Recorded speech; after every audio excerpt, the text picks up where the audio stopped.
paid for a bougie car wash, I want the bougie bugs off. So I'm going to the same exact car wash again. Anyway, I just wanted to check in with everyone because I think the video that I posted last time was literally recorded around the same time this year, maybe a little bit later because it's kind of still warm. And I am feeling better, doing better, and I'm a lot happier, and I can for sure say there's definitely a light at the end of the tunnel. Hope you guys can hear me through all this noise, but yeah, I'll be getting out the army pretty soon.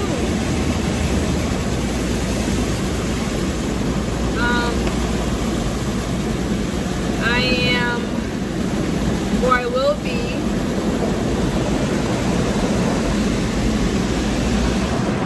medically separated. It's so loud.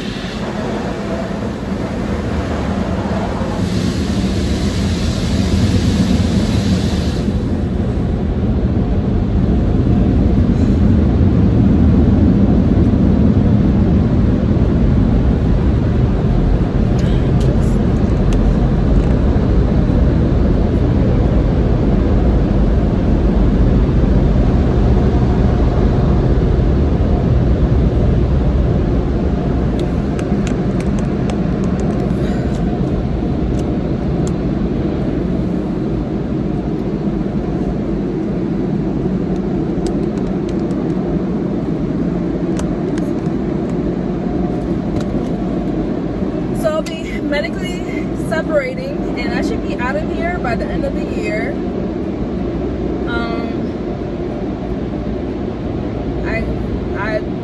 I've got accepted into nursing school. I'll be attending Stony Brook University fall of 2023. Sorry, I'm trying to see if I'm supposed to be getting out or not, but anyway, I don't care. I'm at the car wash. Oh well. Well, anyway, I'll be starting nursing school fall of 2023, and yeah, I'll be there for about 2 years, and I'm trying to find somewhere to live. Probably in Brooklyn or Queens, not too sure yet. Hold on. Okay, total new day, obviously.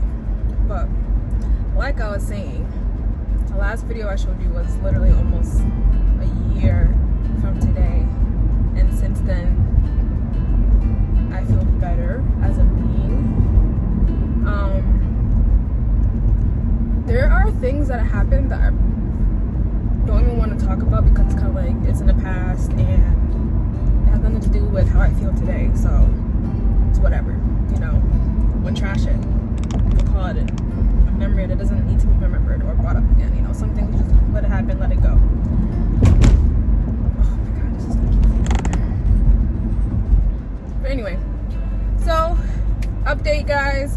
I don't think I ever showed you guys the new room that I'm in, just so people could see like the rooms that are given to you once you're here on Fort Eustis. And then another update is I start nursing school fall 2023, and I should be out of the military by the end of the year. I decided to medically separate, and I'm like, I'll say 65 to 75% done with that process. So yeah, there's definitely a light at the end of the tunnel.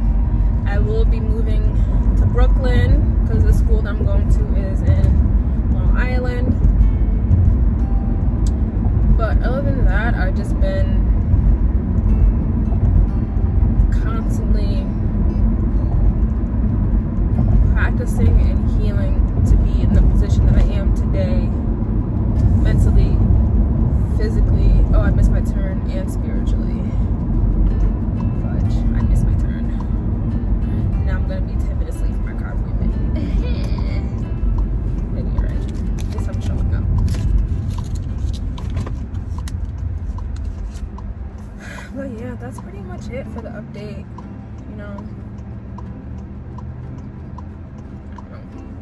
Oh, and some things that I learned too that people don't tell you. Yeah. Don't be afraid to not only get counseled negatively. If it's like a negative counseling, don't be afraid of it. But if you don't agree with the counseling, don't be afraid to put that you don't agree, and make sure you write your reason as to why you don't agree. That's one thing, you know. Two things is another thing is like, if you feel like you're being mistreated by your leadership or whatever the case might be, write yourself an MFR. Have those memos on deck. Write the memos. All you need is like, I think it's like the companies or your the department or your department or your platoon's, however you want to put it, the header for the top of the memo, you know, and just, you know, purpose of this memo is blah blah blah, and literally describe as descriptively as you can.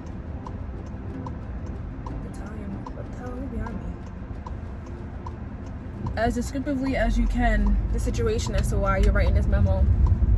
You know, cover yourself, because 9 times out of 10 or 10 times out of 10, it's your word against someone superior to you. But if you have memos of instances that can cover you, shoot, why not use them? Dang, I probably just messed this whole thing up. Did I? Of course I did. Of course I did. Now I'm really going the wrong way. I should have just kept going where I was going. Anyway, so if you don't know what a memo is, or MFR, which is the same thing, memorandum of record, find someone who does know how to write a memo, or Google how to write a memo, whatever the case might be, and have your memos piled up.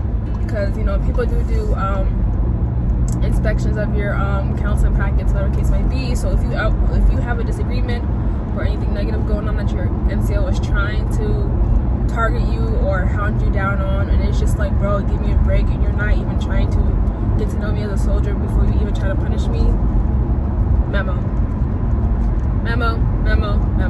Write a memo, disagree with the counseling, in a short little blurb, right, why you disagree with that counseling, and then have your memo ready to further explain that situation. Another thing people don't know is, you know, guys, if you're willing to, this is for men really, like, if you have a shaving profile, you know that you can go to dermatology and get laser hair removal. Granted, with laser hair removal, there is a chance that hair won't grow back, but I don't think it's 1000% permanent.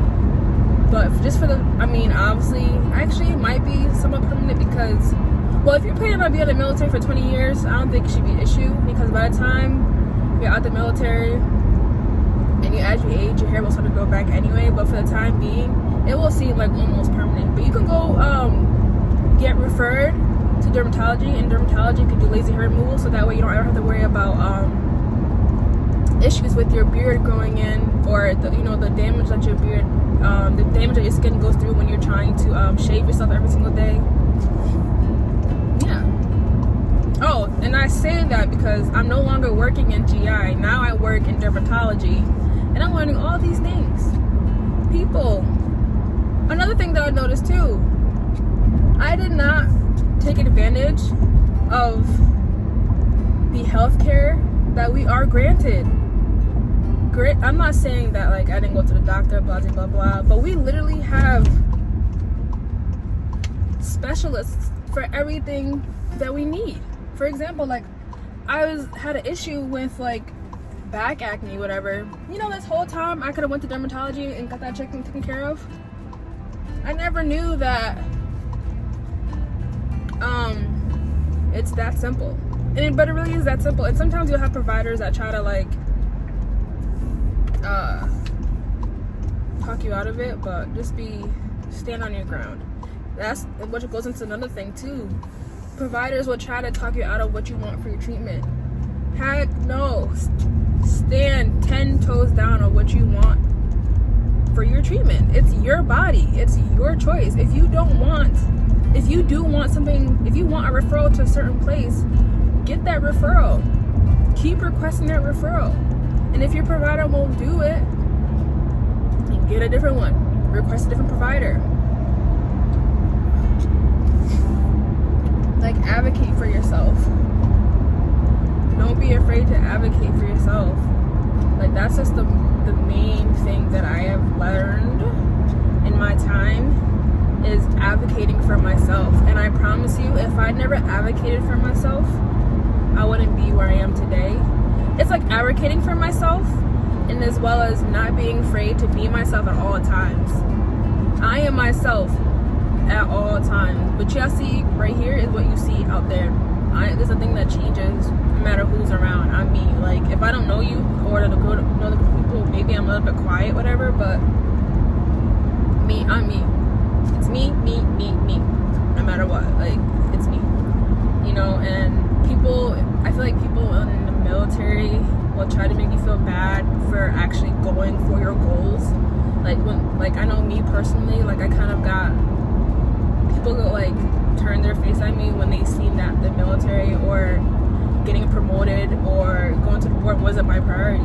I didn't join the military to be an NCO, point blank period. Like, granted, I'm not gonna do things to purposely sabotage the connections the military gives me. Like, if I have to do certain trainings, I will do the training. If I have to go to the board, I will go to the board. But I'm not gonna go to the board if I don't have to. I'm not in a rush to be a miserable NCO. Like, granted, people love their jobs. I'm not down in those. I'm not talking junk about those people who actually really love the military and actually really want to be an NCO. That's good. I'm happy for you. At the same time, I've run into people who weren't prepared for the position that they were put in. I can tell you for a fact, like, if I had to be promoted tomorrow, I wouldn't be ready. Is it some of it my fault? Of course, because that's not what my priority was. But I say that to say, like, even if it was my priority, I don't think I was given the right guidance to be the NCO. I would have to do a lot of self-research, self-work, or I would have to do a lot of research on my own as to what is wrong, what is right. But, you know, anything that you want in life, you're gonna have to do the work regardless. So it's not even like, so maybe that statement was a waste of time. I don't know. But, you know, back to what I was saying anyway. I've had a lot of people that I've encountered that viewed me in a negative light because the military wasn't my priority. And I didn't care, because it didn't take anything away from me. As long as I did what I had to do, what's the issue? I don't see the issue. I've always done what I've had to do, but I made my education my priority. And because I made my education my priority, I'm going to be in nursing school next year. I joined the Army so I can become a nurse. I'm a nurse now, and I'm going to further my credentials next semester, next fall. I don't see the issue. You know, and I feel like they push you. Oh, yo, let me tell you this. Another thing too, the Army or the military, whatever, how you want to call this, Mr. Sam himself, they will like hound you, saying like education's important, blah blah blah. But of course, granted, mission comes first. Do you know how many people, I'm not even gonna go there. I'm gonna just stick to one specific example. I ran into someone that is a really high rank who recently retired, and this person was telling me like, oh, I'm gonna go to nursing school too, blah blah blah. And you can tell that this person didn't even wasn't even sure about the path they were on. 2, they didn't know what it's like to actually rest and enjoy life because they've been so brainwashed by the system. And 3 was complaining that their advisor signed them up for 3 classes at a time. I'm like, that's normal. And this person was like, no, that's too much. 3 classes, 3 to 4 classes in one semester? That's too much. She was like, I gotta take a history class, and an art class, and a writing class, and one other class, blah, blah, blah. And I'm like, you're taking your general eds. That's normal. She's like, that's normal? That's too much. That's too many classes at once. And I'm like, you're telling me you spent 20 years in the army, but think taking 3 credit classes is too much in one semester? When you're on the way to becoming a registered nurse?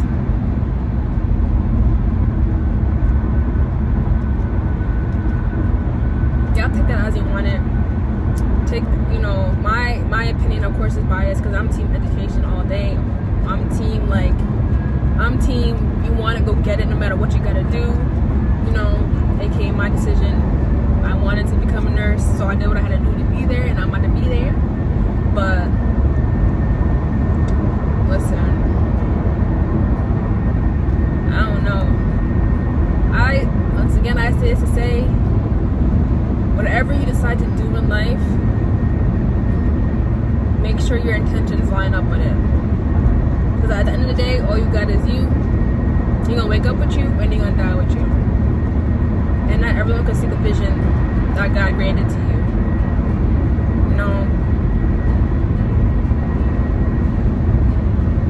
Baby, it's so important. It's so important to stay on track. I've been dragged through the mud. One thing I can say, even though I had days that I was too tired to even feed myself, too tired to even hop in the shower, too tired to even care about myself as an individual, or not even too tired, but just too down to do it, I made sure my assignments were in on time. I made sure I got those A's. I was saying I knew about myself because the big man upstairs had my back because he knew what I was doing, and he knew he knew that I wanted the plan he had for me. So that's that. But you guys, it is so possible, and this is not like a crazy big, oh my god, I got rich overnight type of thing. This is just, no, life is real. Ain't no way around it. Either you get with it